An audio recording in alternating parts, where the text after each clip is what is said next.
दोस्तों, हरियाणा प्रदेश की एक लड़की जब शादी कर अपने ससुराल में आती है तो अपने ससुराल में बड़ी खुशहाल तरीके से जीवन व्यतीत करती है। लगभग 5 सालों का समय गुजरता है और इन 5 सालों में उसका एक 4 साल का बेटा भी हो जाता है। पर जैसे ही 5 साल का समय गुजरता है, एक दिन उसके पति की करंट लगने की वजह से मौत हो जाती है।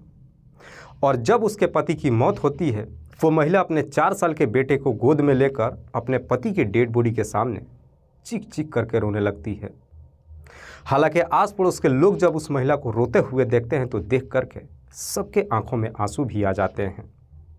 विधि विधान के तहत उसके पति की डेड बॉडी की अंतिम संस्कार भी कर दिया जाता है।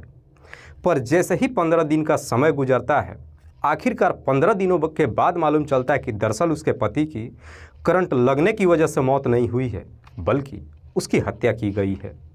और सबसे बड़ी बात कि पुलिस जब हत्या आरोपी को पकड़ करके सामने लेकर आती है, लोग जब उसे देखते हैं तो देखने के बाद हर कोई हैरान रह जाता है।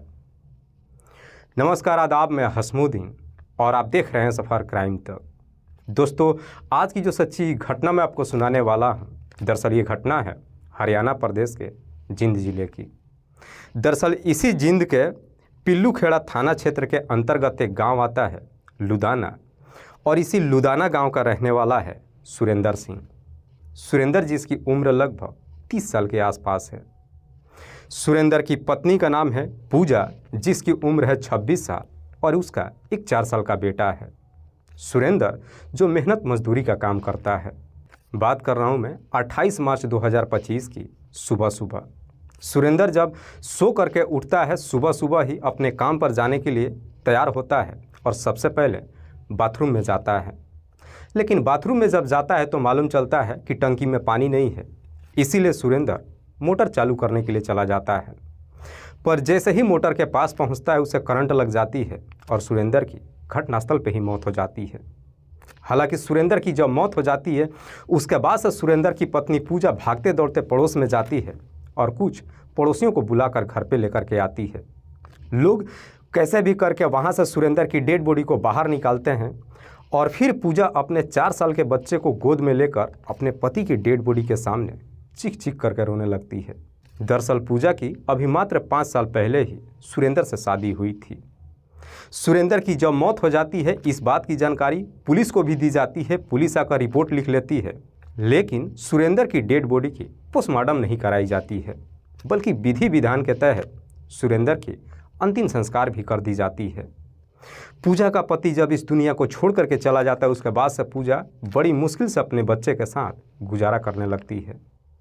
पर जैसे ही 15 दिनों का समय गुजरता है, 15 दिनों के बाद इधर पूजा के ही पड़ोस का रहने वाला एक व्यक्ति जब अपने घर में लगे हुए CCTV को चेक करता है तो मालूम चलता है कि 27 मार्च 2025 को शाम के वक्त पूजा के ही पड़ोस का रहने वाला उसका चचेरा देवर सोनू, जो सुरेंद्र को अपनी बाइक पे बिठाकर कहीं लेकर के जा रहा था। और ठीक रात्रि के करीब 12 बजे के आसपास सोनू अपनी 4 व्हीलर गाड़ी लेकर के पूजा के घर पे भी पहुंचता है, लेकिन उस वक्त सोनू के साथ सुरेंद्र नहीं था। पड़ोसी जब अपने CCTV में इस तरह का फोटोज देखता है, न जाने क्यों पड़ोसी को शक हो जाता है और फिर वो पड़ोसी इस बात की जानकारी पुलिस को देते हुए कहता है कि साहब, 27 मार्च 2025 को पड़ोस का रहने वाला सोनू अपने चचेरे भाई सुरेंद्र को बाइक पे बिठाकर कहीं लेकर के गया था, लेकिन देर रात्रि को जब वो घर आया था तो उसके साथ सुरेंद्र नहीं था। मुझे ऐसा लग रहा है कि शायद सुरेंद्र की बिजली की करंट लगने की वजह से मौत नहीं हुई है, बल्कि साजिश के तहत उसकी हत्या की गई है।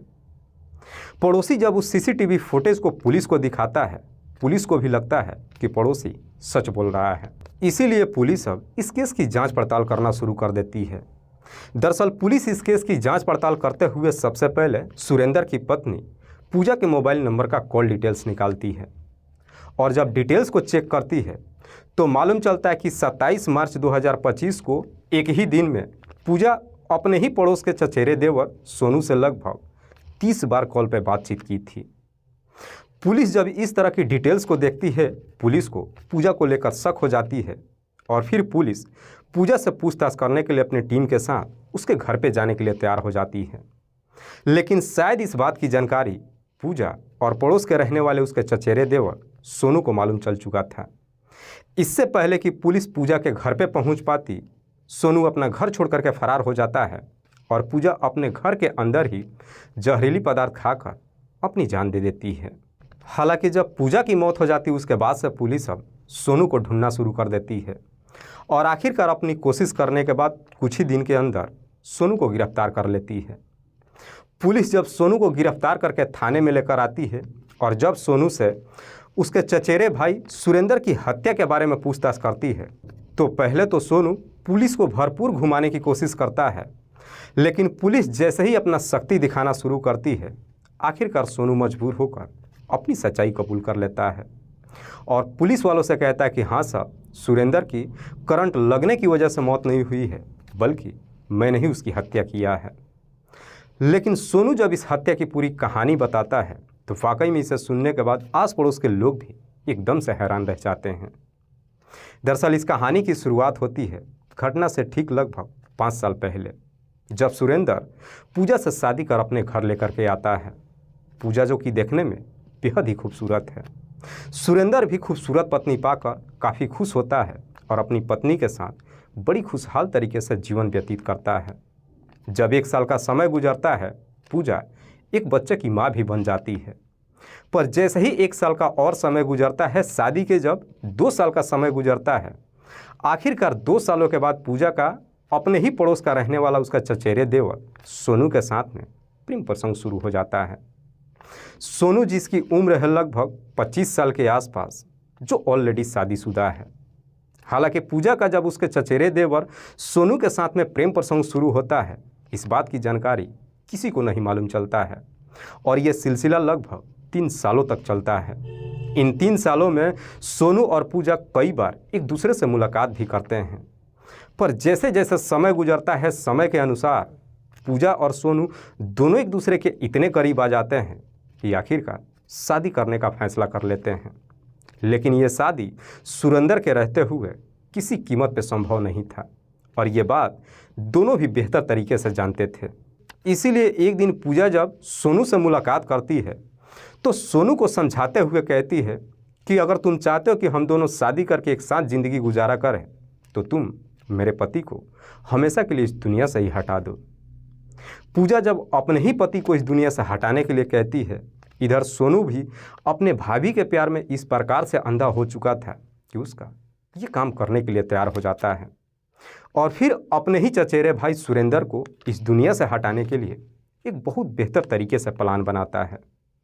और इसी प्लान के तहत 27 मार्च 2025 को शाम के वक्त सोनू अपने चचेरे भाई सुरेंद्र के घर पे जाता है और जाकर उससे कहता है कि क्यों ना आज हम शराब की पार्टी करते हैं। शराब पिलाने के लिए जब कहता है, सुरेंद्र भी आगे पीछे कुछ भी नहीं सोचता है और उसके साथ जाने के लिए तैयार हो जाता है। इसीलिए सोनू सुरेंद्र को अपनी बाइक पे बिठाकर जब अंधेरा हो जाती है उसे लेकर खेत में चला जाता है। खेत में पहुंचने के बाद सोनू काफ़ी मात्रा में सबसे पहले सुरेंद्र को शराब पिलाता है और जैसे ही सुरेंद्र नशे में चूर हो जाता है उसके बाद से सोनू अपने पास से एक सरिया निकालता है और उस सरिये से सुरेंद्र के सर पे काफ़ी ज़ोर से वार कर देता है, जिसकी वजह से सुरेंद्र काफ़ी गंभीर अवस्था में वहीं पे गिर जाता है। लेकिन इससे पहले कि सुरेंद्र कुछ समझ पाता, इधर सोनू अपने साथ केबल भी लेकर के गया था। ऊपर से जो पोल के माध्यम से तार गई हुई थी उस केबल को तार में सटा करके और वो केबल के जरिए सुरेंद्र को करंट लगा देता है, जिसकी वजह से सुरेंद्र की घटनास्थल पे ही मौत हो जाती है। सुरेंद्र की जब वहाँ पे मौत हो जाती है उसके बाद से सोनू अपनी बाइक लेकर घर पे आ जाता है और फिर जब आधी रात होती है अपनी 4 व्हीलर लेकर के खेतों में जाता है और फिर अपनी 4 व्हीलर में ही सुरेंद्र की डेड बॉडी को रख करके सीधे पूजा के घर पे पहुंच जाता है और फिर सुरेंद्र की डेड बॉडी उसकी पत्नी पूजा के हवाले कर देता है। उसके बाद से खुद सोनू और पूजा दोनों ही मिल करके सुरेंद्र की डेड बॉडी को लेकर के घर के अंदर बाथरूम में जाते हैं और उस डेड बॉडी को मोटर पे रख देते हैं। हालांकि सुरेंद्र की मौत तो हो चुकी थी, सोनू वहाँ से अपने घर चले जाता है और इधर पूजा भी आकर अपने बच्चे को लेकर कमरे में सो जाती है और जैसे ही सुबह होती है उसके बाद से पूजा अपना नाटक करना शुरू कर देती है और नाटक करते हुए पड़ोस में जाती है और जाकर पड़ोसियों को बुला कर लाती है। पड़ोसी भी जब आते हैं सुरेंद्र की जब डेड बॉडी को मोटर पे देखते हैं तो देखकर सबको यही लगता है कि सुरेंद्र की करंट लगने की ही वजह से मौत हुई है। हालांकि इस बात की जानकारी पुलिस को दी जाती है, लेकिन पुलिस भी यहाँ पे एक लापरवाही कर देती है कि पुलिस डेड बॉडी को अपने कब्जे में लेकर के उसकी पोस्टमार्टम नहीं कराती है, बल्कि सुरेंद्र की अंतिम संस्कार कर दी जाती है। वाकई में सोनू जब ये पूरी कहानी पुलिस को बताता है, उसके बाद से पुलिस सोनू को गिरफ्तार करके जिला अदालत में पेश करती है, जहाँ से उसे जेल भेज दिया जाता है। लेकिन ये कहानी यहीं पे ख़त्म नहीं होती है। दरअसल पुलिस जब इस केस का खुलासा करती है और इधर सुरेंद्र के पड़ोसियों को जब मालूम चलता है कि सुरेंद्र के ही चचेरे भाई सोनू ने उसकी पत्नी के साथ मिलकर के सुरेंद्र की हत्या किया है, अब सोनू के आस पड़ोस में जितने भी लोग होते हैं वे सब के सब सोनू की मां सुदेश को तरह तरह की ताना मारने लगते हैं।